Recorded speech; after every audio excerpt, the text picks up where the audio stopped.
Doctoring Differently podcast. I'm Dr. Naomi Lawrence-Reid, your host, a pediatrician, and creator of the Doctoring Differently digital course that teaches physicians of all specialties how to find and explore flexible, lucrative careers beyond full-time clinical medicine.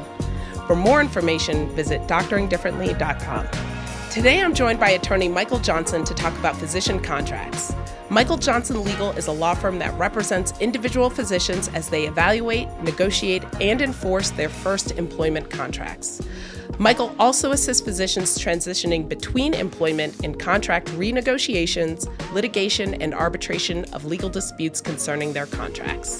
I'm so excited about this guest and all of the guests on the podcast. You won't want to miss any of it.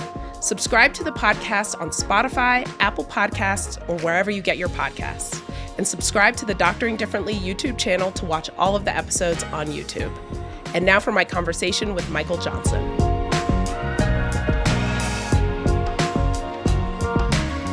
Well, Michael, welcome to the podcast. Happy to have you today. Thank you so much. I appreciate the invite. Thank you.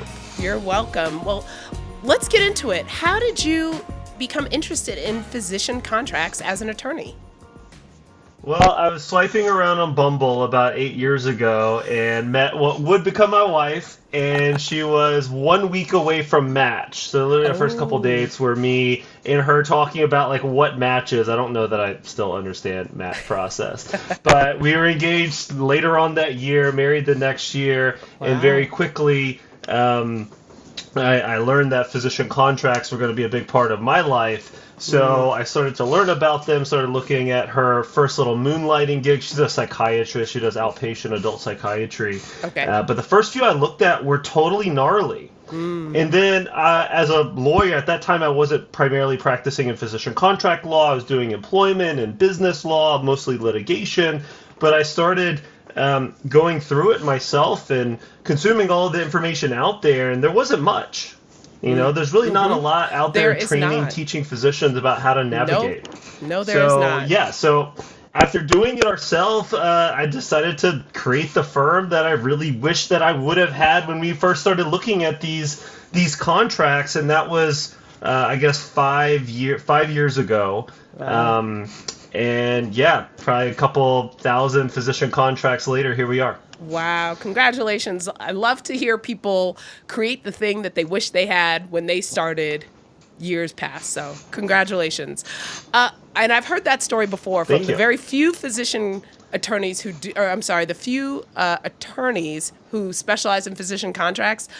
The few I've spoken to have had that exact story. A spouse or a first-degree relative being a physician asked to look at a contract, and it sounds like, immediate red flags and alarms of, what is this that you're signing, and then entering the world of physician contracts. So glad you're here. Glad you're in it. Okay, first question. Are physician contracts negotiable? Are they? They are. Okay. They are very negotiable. We get a lot of changes in physician contracts. The amount of changes depends on your leverage. How valuable are you? How strong is the employer's negotiation leverage? What are the facts around you? Look, if you go to the biggest, most attractive employer in your geographic area with, and they know that you need a job in 2 or 3 months. Right? And you don't really have another competing offer in the same geographic region, like they kind of know this, then often, no, you're probably going to take what they give you. Now, if you're negotiating 9 to 18 months in advance, and you're looking at multiple offers, and you're informed, and you understand how to ask questions during the interview process, and you're willing to maybe risk a little bit during the negotiation process. What do you mean by risk? Risk a little bit? You can get some changes.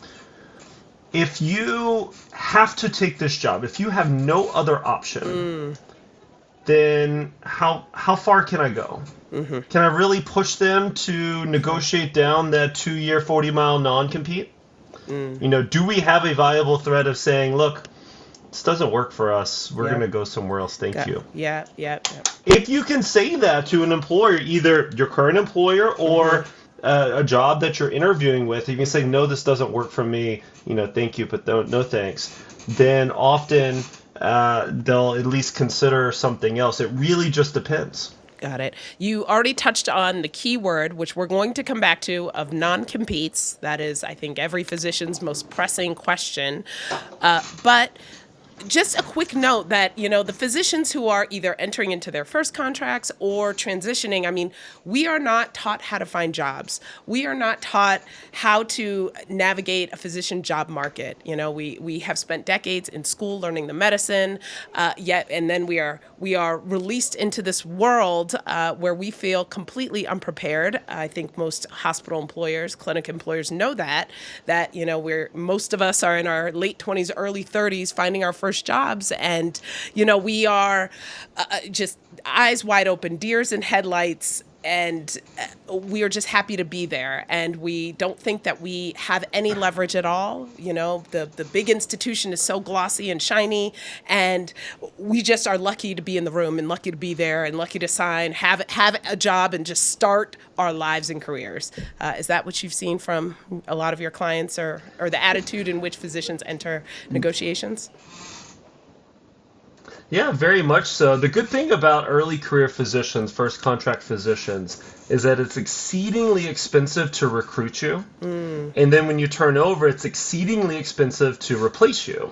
So even if you don't have a history of, being an attending for 5 or 10 or 15 years and previously having a successful practice, even if you don't have that, you're just coming out of training, you still have leverage because of all of that potential. Okay. And also, once the employer makes an offer to you, then the mindset should kind of switch a little bit. Okay. Now you've won the race. You have the offer. I see. Okay.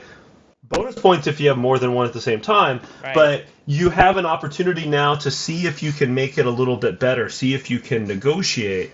And I think a lot of early career first contract physicians have never really been in that spot before, right? Match is one of the only prior experiences for job hunting, and that is a totally nonsensical process, yes, obviously, of picking where you're going to be for the next few to several years. So I joke with a lot of residents and fellows. I do presentations for residency and fellowship programs, and I joke that match process has not prepared you for this next step in your career. No. That we got to erase that from your memory, because you have a measure of, you have options, you have some measure of control. You can choose a different practice setting, you can choose different volume expectations, you can choose not to pursue a purely clinical path. Yes. There are so many different options in front of you. Thank you. And thank you for saying that. That is the basis of what I talk about all the time, is that we have options. And I think so many physicians come out feeling like they have none, right? We're only taught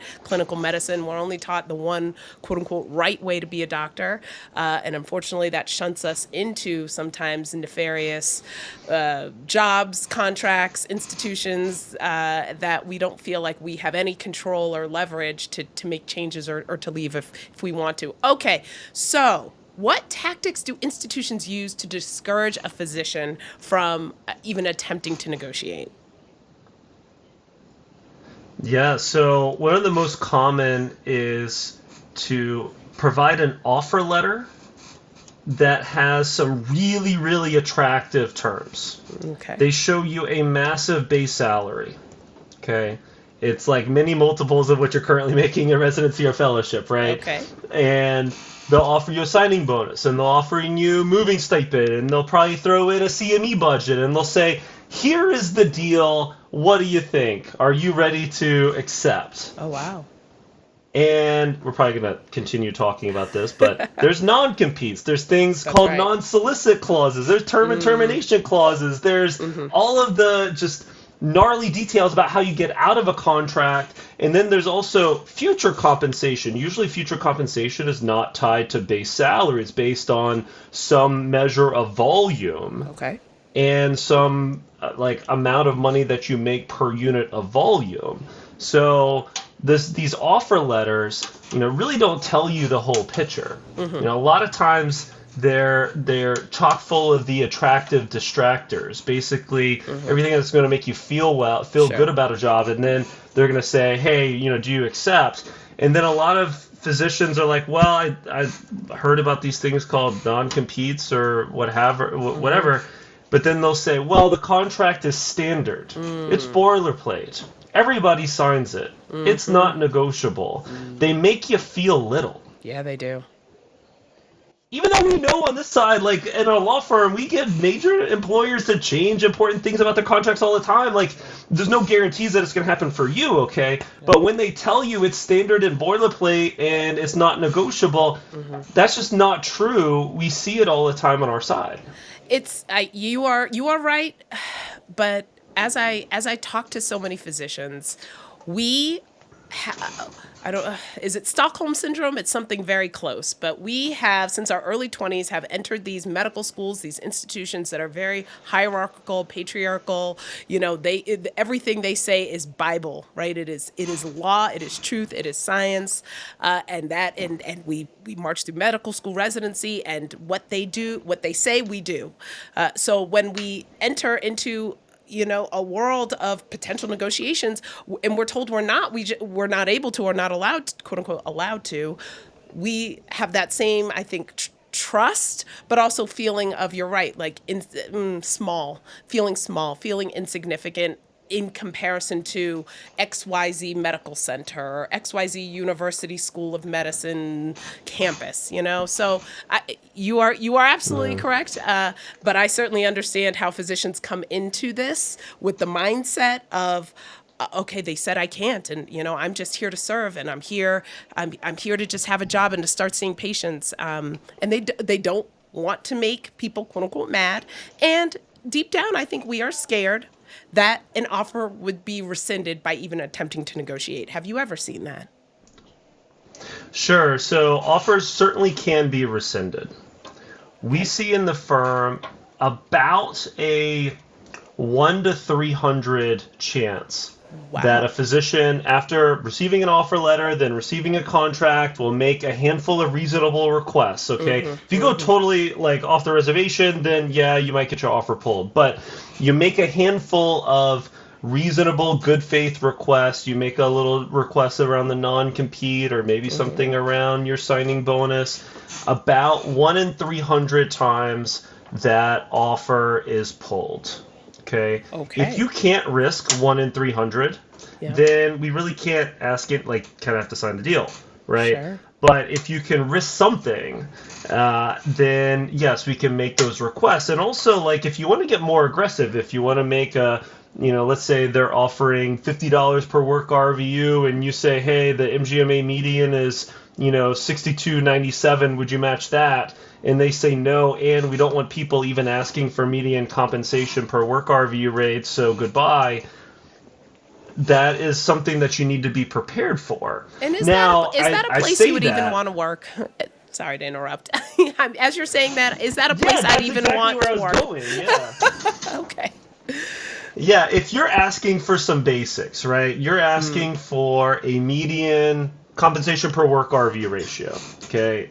You're asking for some sort of definition around your call schedule.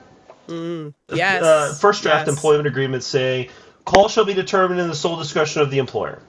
But during that interview process, I bet you dollars to donuts that they promise call is never worse than Q5 or Q10. And you're like, I just want that promise to be in the contract. Yes. Okay. If you break down my law practice, half of my law practice is taking the job posting and the interview promises and the offer letter, comparing them to the contract, usually they're quite different, and just asking for the most important promises that the physician is actually relying upon to take a job, asking to pull those into the contract. So if some of the most basic ones they're unwilling to even consider, and they want to pull the offer because you're asking about those at the contract stage, yes. I would call that a big problem. I would say that you're probably dodging a bullet, and you might want to be maybe thankful about that. Now, I do see some physicians that negotiate maybe without a full picture in store, and maybe do ask for the wrong things or go a little bit too far and then do get an offer pulled because of the nature and the extent of their requests. It's really hard when you've never negotiated a contract worth well into seven figures. All of your physician contracts will have multiple $1 million flow through it within the first 5 to 10 years. These are not like little ticky-tack contracts, right? So I'd encourage folks to get some professional help at this stage. But yeah, if you're asking for some reasonable requests and they pull the deal, then often, that's a red flag and we maybe dodge a bullet. It sounds like it, and that was one of the major questions is how much of those almost handshake verbal deals in the interview should go in the actual written contract. I think probably every physician has encountered that.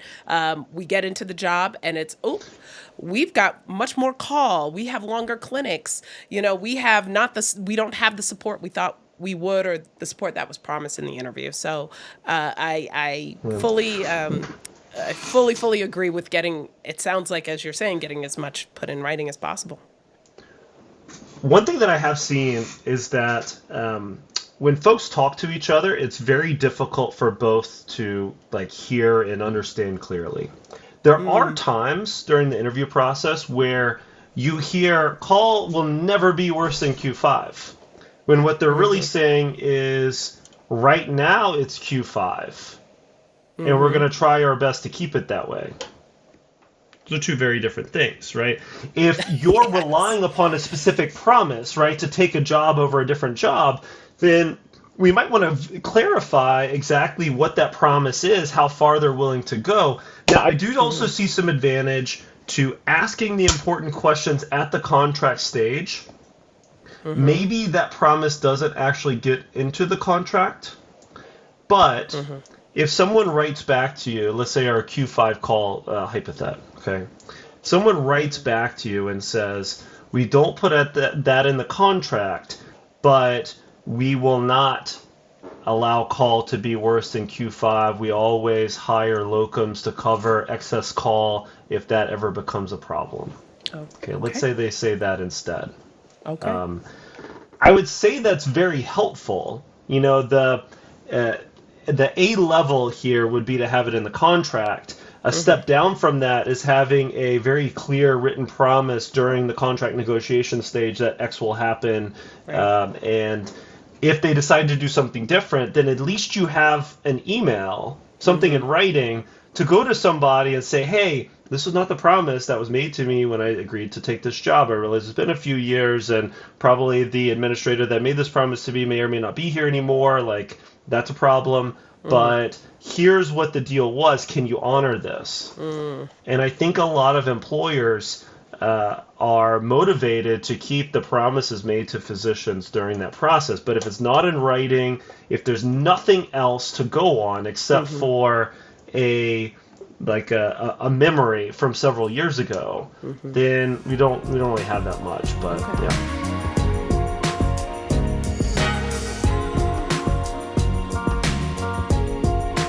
Today's episode is brought to you by Foster Crown, a boutique physician and executive search firm. Foster Crown facilitates both permanent and independent contractor placements nationwide, a first of its kind, specializing in physician representation. If you have interest in working locums but need assistance orchestrating the details and managing the contract, Foster Crown can assist. This includes contracts, negotiating compensation, malpractice insurance, credentialing, and invoicing. Let Foster Crown handle the particulars so you can focus on patient care without the burden of administrative tasks. Visit fostercrown.com today to discuss your career goals and how they can help you achieve them. Okay, we're back with Michael Johnson talking about physician contracts. So if a physician is given a quote-unquote standard boilerplate contract with a standard starting salary, and we can get into the base and the productivity based, we can do all that, but let's just say for the sake of argument, salary, it is what it is. It is this one number. Okay, at that point, should a physician attempt to negotiate the salary, even if they're told it's non-negotiable, or should they go negotiating other parts of the contract, which may improve their quality of life or be advantageous in that way? Sure. let's back up for a moment. On a macro level, I like to think about physician contracts as answering three main questions. One is what you're required to do. Okay. Second, work obligations. Mm-hmm. Second is what you're paid to do that work, your compensation. And then third is what are the legal and financial penalties of exit strategy. So on comp, I find it very difficult to negotiate comp unless we have a relatively clear understanding of what the physician is required to do. Not every job is exactly the same. You have different template requirements, different call obligations, different expectations, okay? So before you negotiate compensation, I think it's important to understand big picture, what are you required to do and how does that match up against other options that you may have available to you.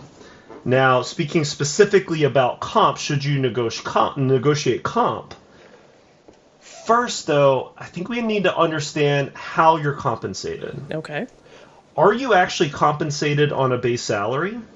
Or is this the type of job that has a base salary for the first couple years, but ultimately you're going to be compensated in whole or in part based on volume, or maybe based on quality metrics, or maybe it's actually an hourly component? There's a ton of different ways that physicians can be compensated for their work.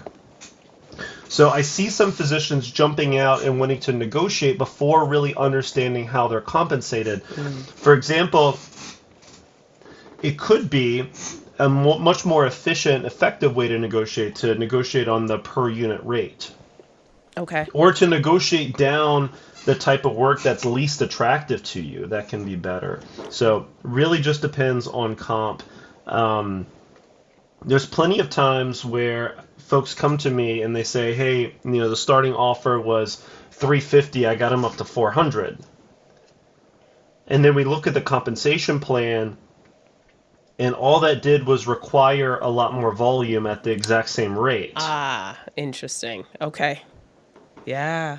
So it's like, okay, if you're concerned about, controlling the balance between your work and the rest of your life and volume and not being, maybe trying to avoid a moral injury or burnout situation, then negotiating for more base comp might not be it. Okay. Right? You might just be forcing yourself to work more volume. Very few employers really want to lose money.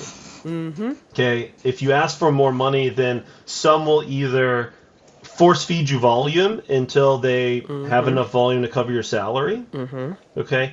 Or they'll just let you go, right? So we got to understand what the employer expects for that work and maybe negotiate around those details. Okay. But even maybe more important, and I talk about it a lot, is exit strategy concerns. Okay. If that deal ever changes, the amount of compensation that the employer wants for their requested set of work obligations from you, if that changes, what options do you have to leave? Right. Is it easy to leave? Do you have a 2-year, 40-mile non-compete that means you got to call the realtor and pull kids out of school and uproot yourself from your community? Is that the real cost of saying no to your employer? Yeah. Or can you relatively comfortably find a similar position, or maybe doctor a bit differently and have something that is not like directly competitive with them? There's a number of different options here. Sure. But what are your options to exit? We spend a lot of time in the firm on helping first contract physicians understand the true penalties of leaving a job, trying to negotiate those down as much as possible. Once you're in a job, they're almost never going to make it easier for you to leave in a future renegotiation. I see. You really get one shot at negotiating that non-compete. If you don't do it then, once you're in there, they already got you. So they're not going to trade more time for an easier non-compete. Does that make sense? Yes, and let us get into non-competes, please, and what the recent Federal Trade Commission's, I think, provisional ruling around non-competes, what that means. There's been so much chatter around, is it finally over for physicians? Are we free? Can we work wherever and however we want?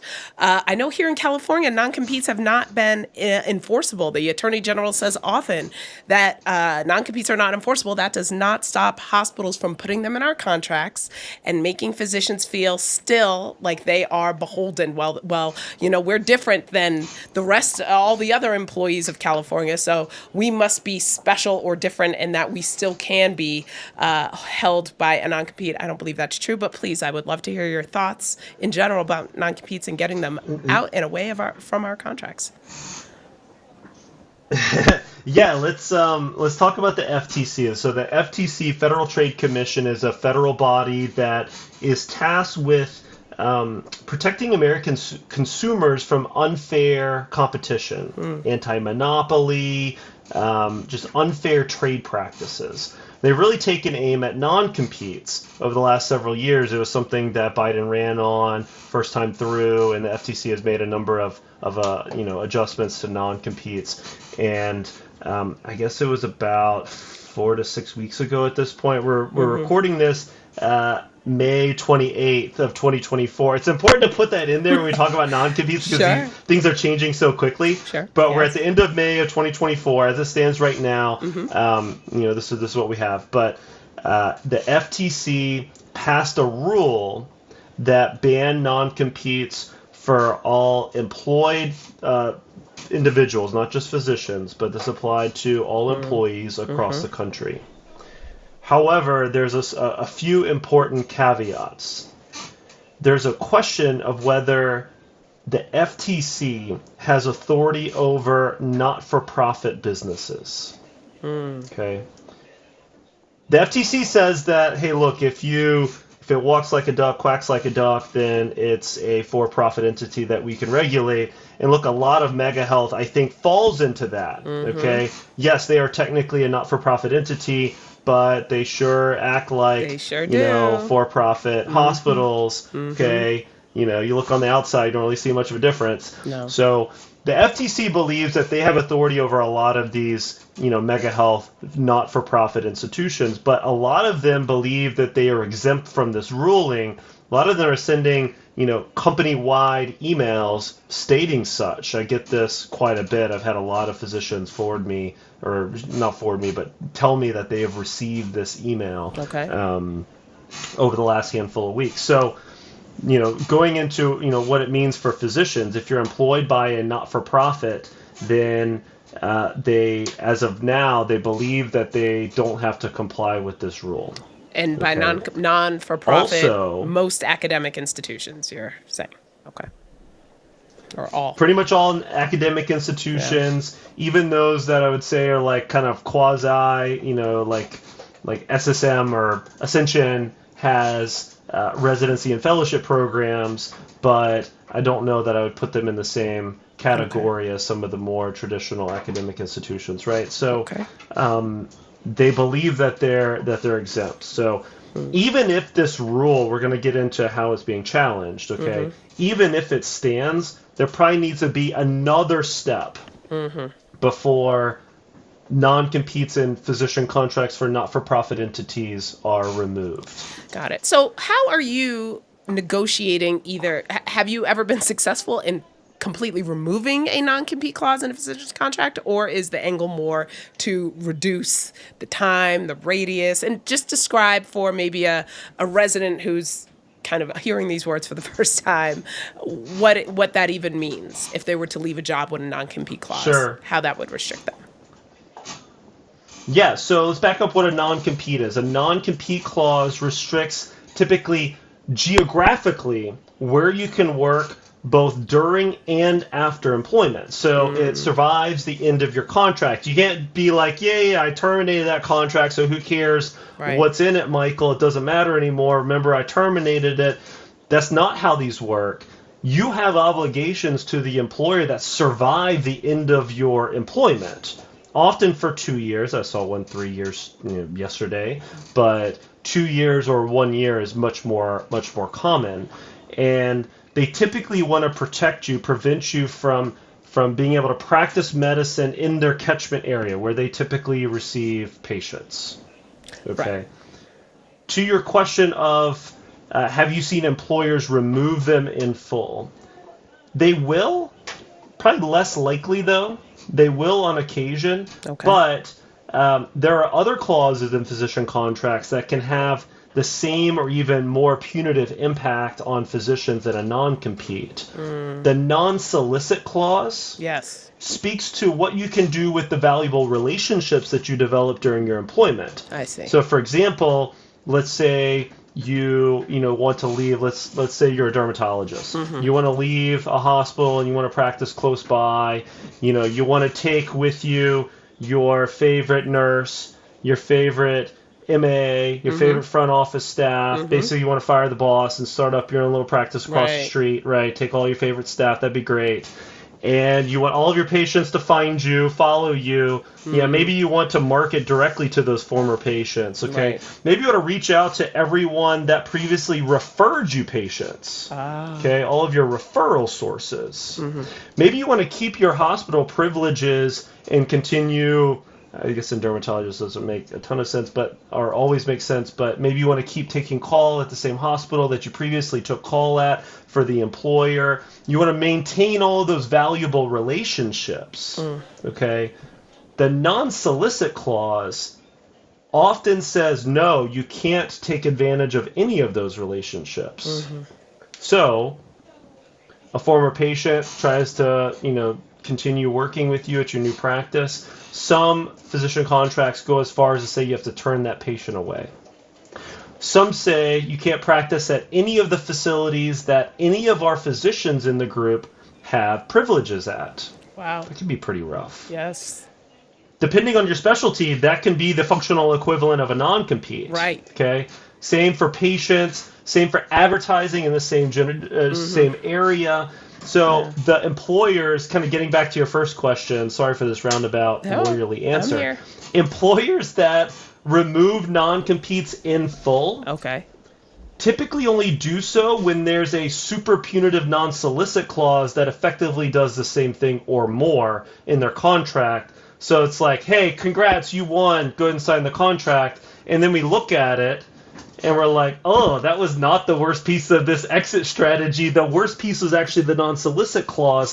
Sometimes they even want to leave the non-compete in. Yeah. No. If I know for sure that you can go 10.1 miles away from a practice and do what you want to, then that might be an easier thing to plan for than a vague, nondescript, potentially super broad non-solicit clause. So, again, watch out for negotiating things before you see the full picture.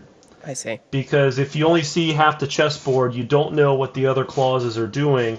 You might be asking for something that has little to no value. Now, we do see employers that will say, no, we don't negotiate the non-compete, or we don't remove the non-compete in full. But they will consider reasonable changes. Let's say instead of 2 years, they might consider 1 year. Instead of 40 miles, they might consider 10 miles. Sure. Another good one is the reason for termination. If the employer terminates without cause, okay, just open question, should they be able to enforce the non-compete? That's right. I saw a big case in the Midwest really, right? around that. Yeah. Yep. Okay, if we're talking about exit strategies, before we take a quick break, can you break down asking for a tail or kind of getting some clarity around your malpractice coverage and being protected from liability after you've left a practice? Yeah, very good question. If you want like the easy low-hanging fruit of negotiable clauses in physician contracts, this is a really good one. You need to understand who pays for the malpractice tail insurance clause that covers claims that arise after you leave a job. Okay, your employer is going to have a policy in place. Look, 99 times out of 100, they're going to have a policy in place that covers you for claims that arise from your employment and are made against you while you're still employed in that practice. Okay? Right. However, let's say you commit malpractice, unfortunately. Sorry, Dr. Reid. And then you terminate your contract, and then after you've left the job, that claim is now made against you. Right. Okay? You're not employed with that employer anymore, but someone is suing you for malpractice. You got to have an insurance policy that covers that. Some employers will buy that policy for you, and you don't have to come out of pocket for it at all. Okay. Some will say, no, you left this job. That's on you. You have to buy that policy separately. It's called having a tail exposure, needing to buy a tail coverage policy. This could be a significant five-figure, even in some unique instances for maybe some procedure-based specialists, even reaching a six-figure exposure. But you need to know who pays for this policy, negotiate for it. If your employer says you have to pay for it, you can certainly ask to flip that clause around. You can also ask to get malpractice coverage paid for if you stay with the practice for at least 2 or 3 or 5 years. Okay, that's a good way to negotiate it. Say, hey, if I've been here for a little while, then we flip this after 5 years. Or maybe we talk about the employer paying for it if they terminate without cause, but if you terminate without cause, then you have to pay for it. There's a number of ways to negotiate it. A lot of the bigger academic institutions will pay for this, but watch out for some of the more maybe smaller community hospital systems or smaller private practices will often not cover this, and you might want to negotiate it. But understanding how it fits into your overall financial penalties of exit, and you at least either negotiate it or plan for it. You got to put some money in your emergency fund to cover that, so you can buy your freedom from your job. Got it. Okay. We're going to take a quick break, and when we're back, I'm going to ask Michael Johnson some of your questions specifically regarding physician contracts.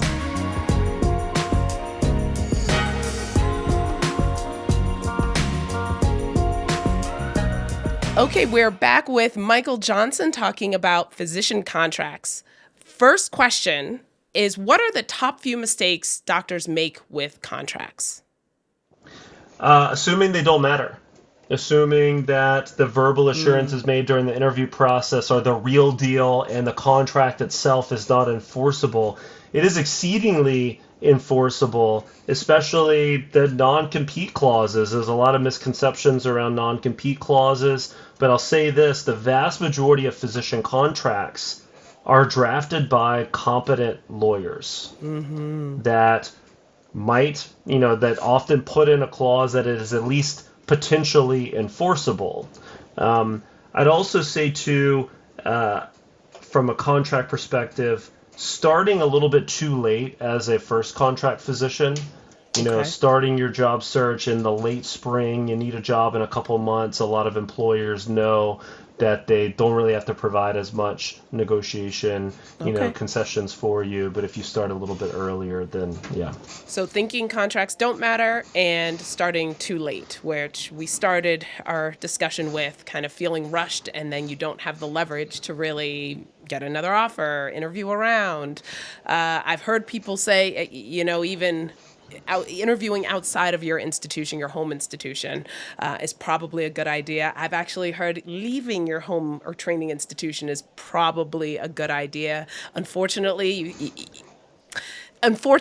staying, they know you want to stay, potentially family reasons, other reasons, and you may accept a lower offer than if you shopped around. Is that true?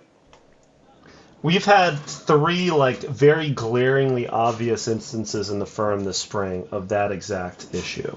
Wow.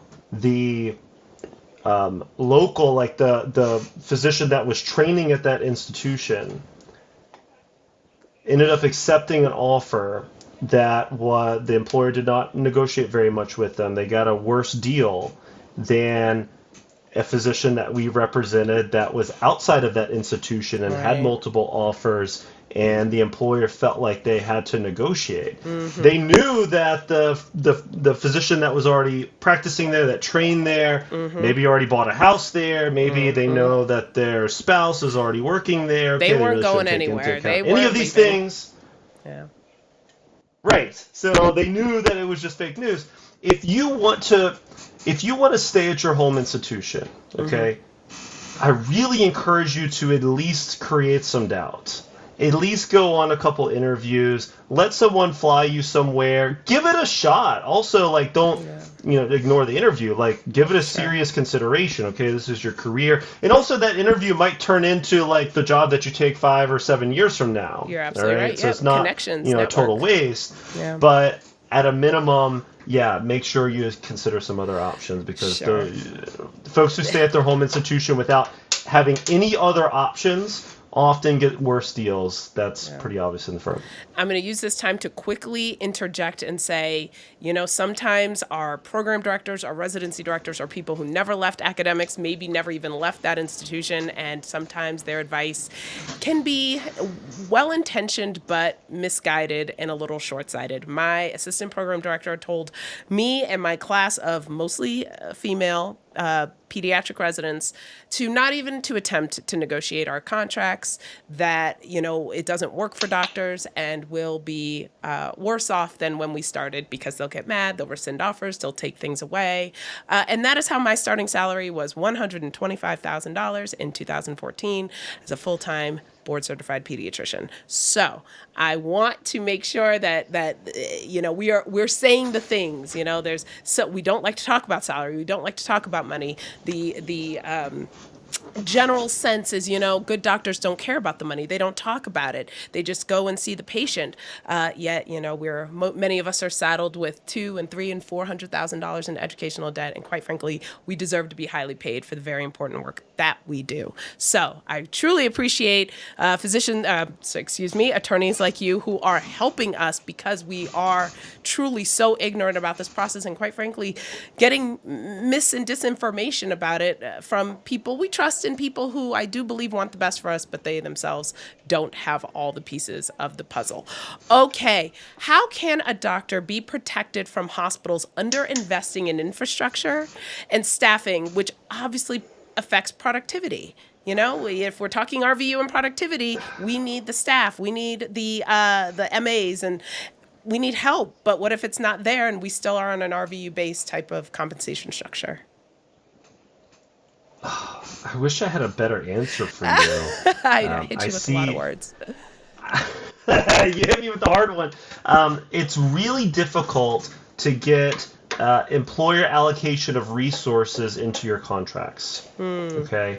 I have worked in where we have dedicated MAs or dedicated techs or nurse navigators for certain surgical specialists, or there are ways to push for these things. Okay, but the best way that I see to push for large institutional employers to really respect your practice and give it the appropriate resources is to have an easy exit strategy. Be able to say, look, this is what I need to continue working here. This is what is best for you and for me and for my practice, and to have a little bit of fear that they're going to exit. There's very few physicians. We have a massive physician shortage in this country. So if you can add in a little bit of fear there, then that can be very helpful. Getting some of those into your first contract can happen, okay? It's more likely if our physician client has a lot of time, a lot of leverage, is very valuable. It may be interviewing with an employer maybe in a less desirable geographic region, to be honest, and maybe that employer is struggling to fill all of their service in that particular line. If you have more leverage, then sure. But yeah, protect your exit strategy, in my opinion, is the best way to defend against that. Got it. We briefly talked about this before, but how can you, so many of my physician friends and colleagues were surprised with the amount of call, with, taking more clinical time than they originally agreed to. How do we prevent those from happening? Who is our advocate at those early negotiation stages to make sure that those are included in the contract and ultimately enforced? I like the word advocate. When you're interviewing, consider using that process as developing some allies within that organization. If you need to make something happen in the future, you need to negotiate your contract, you want something specific carved out, you want a zero point 0.8 FTE in open moonlighting, you want specific statement about call or something that you want, who's going to go to bat for you? Who's going to take the email that you send during the contract negotiation stage and forward it to the C-suite and forward it to the general counsel's office saying, hey, can we do this for this physician? We really want her. We really need this physician. We like them a lot. So is this something that we can get approved? If nobody is making that request internally, then it can be very difficult to push through important physician contract changes. I guess kind of back of the curtain type issue here, lawyers in this space don't want to give up anything. And if their client, the major hospital, the major employer, doesn't tell them to give up the thing, then they're not. Right. So if you don't have somebody pushing, advocating for you internally, then it can be very difficult to get changes. Does that make sense? It does. It does make sense. Now, in closing, should physicians have their contracts reviewed by an attorney or someone who's the best person to help a physician in these negotiation stages? I think so. It's important to be informed at this time. The best practice that I can see is during your interview process, get information both from macro level compensation data and through having more than one offer, like interviewing with multiple options, but understand what is out there. Okay, and what is the norm for comp, for work obligations, that sort of thing. You're not really going to get there if you... Yes, quickly, if we're going to quickly talk about salary transparency, where is the best place for physicians to get that information? There are murky waters out here. So where do we get that? So physician compensation data primarily comes from a couple big groups that survey a bunch of physicians and create data sources. Okay. The one we use in the firm the most is MGMA. There's also a group, Sullivan Cotter, and there's another one, AMGA. But they don't just publicly produce this. Fortunately, it's very expensive in the firm. And we do these compensation consults that are relatively affordable, but we kind of go through what is normal in your practice setting, in your geographic region, for your specialty, talk about how volume differences will have a massive impact on your compensation, even within the same specialty and practice setting and geographic region. If you work with someone that really works with this compensation data regularly, then they'll be able to pull out what it means. Okay, I get a little concerned sometimes with, let's say an academic pediatrician looks at the private practice numbers for a concierge practice, for example. Those are going to be very, very different. Practice setting can matter a ton. Also geographic region. So making sure that the data that you're looking at is actually reflective of the job that you want can be very important. Okay. We have that in the firm. I don't want this to sound like a sales piece at all, but it's really difficult to get it other than talking with a lawyer during your interview process that really works through this regularly. Right. It is difficult. Trust me, we know. We doctors know. We don't talk to each other about salaries. We don't know. Everyone has their own kind of inside deal with the employer, and it's generally not public. So this is a battle we know well, but it's good to know, I think, that at least when I was finishing residency, there was not a lot of talk about having contracts reviewed and feeling like I could come back to the table and advocate or take things away. So I'm very glad you're here. Any final thoughts, closing thoughts from you? Starting piece with that is understanding what is normal during the interview process. Okay. At the offer letter stage or the contract stage, I encourage folks to get with a physician contract lawyer that really does this regularly, that really knows these deals inside and out. look, your aunt that does divorce law or your uncle that does real estate might not be able to really do this at the level that you need them to do. Okay? Right. Yeah. But work with them through that piece. I encourage you to do more than a short and quick discussion about some of the basics. Sure. Okay. Great. Actually helping you draft out a set of requests to the employer to make sure you say it right, you don't go too far, you don't ask for too little, frankly, is very, very helpful. And then there's a lot of times where the employer will actually say yes to some things, but verifying after that they actually included that thing in the contract is really important. Like really seeing this process to the conclusion. So you really need a lawyer also to look at the employer's responses to your request. Make sure they actually reflect what you asked for. They're accurate. Nothing else was changed. Okay? And the final deal that you sign is what you expect it to be. So I encourage a more encompassing approach to this. A lot of first contract physicians are thinking, Michael, that's really expensive. You see my bank account. I get that, but these are 7-figure deals. A lot of lawyers that do this will do like 12-month payment plans or something a bit more spread out. But when you're working on something of this much importance, then I encourage you to go full speed, and that's what it would look like. I agree. Thank you so much for talking with me today. I really appreciate it. Thank you so much. I appreciate the opportunity. How can our listeners find you and find Michael the best Johnson way is Legal? on Instagram. I have the nerdiest account on Instagram, at Physician Contracts. I talk about physician contract issues. It's very effective.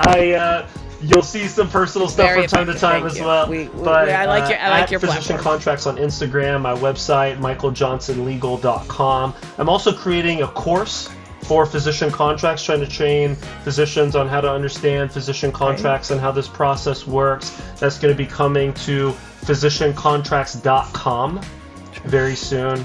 So watch out for that. But thank you.